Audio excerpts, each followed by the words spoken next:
Hey class, today I'm going to teach you on how to structure each one of your speeches in a Lincoln Douglas style debate or a value debate. It is important that you follow a very strict organization pattern because it makes it easier for you to debate and it makes it easier for the judge to follow what you're saying. The easier it is for them, the easier it will be for you. Now the very first thing you're going to want to do in your speech, and this is for your first constructive speech, is to define your terms. There are going to be several terms that are going to be paramount to your case. And so you want to define them in a way that supports what you are saying.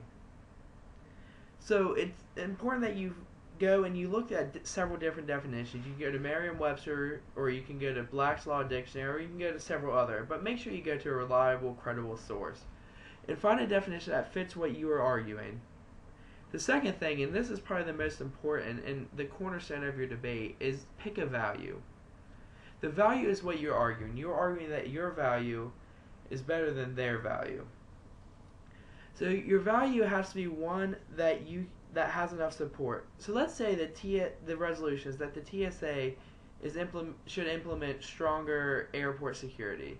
So your value as the affirmative would be public safety. So that would be your value, and your whole case is going to be built on public safety, and that is the best value in this debate. And then after you pick your value, you choose your criterion. The best way to explain a criterion is the filter through which you're going to look at your debate through.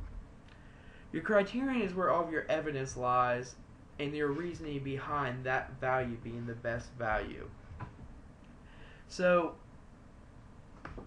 a great criterion for the TSA having stronger regulations would be 9/11. That definitely backs up public safety because the airport failed to uphold enough public safety and it caused thousands of Americans to die.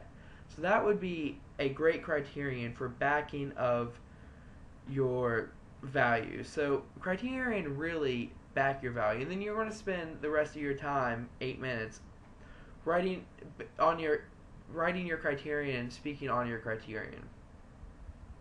And it's the same way for a negative. Both of them are pretty much structured the exact same way. It's all built on that value. The second speech that you have is a rebuttal. Now, a rebuttal is pretty much improv. There's not a great way to structure it, but this is the best way that I know of. You have prep time, so what you need to do is the first thing you should do is you should go back and find where the negative, if you're the affirmative, has attacked your case and rebuild it.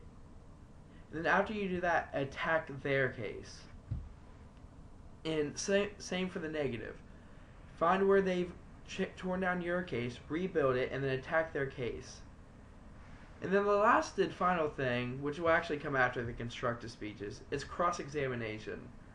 In cross-examination, you're questioning the other person on what their case is about and clarification on some of the stuff that they meant.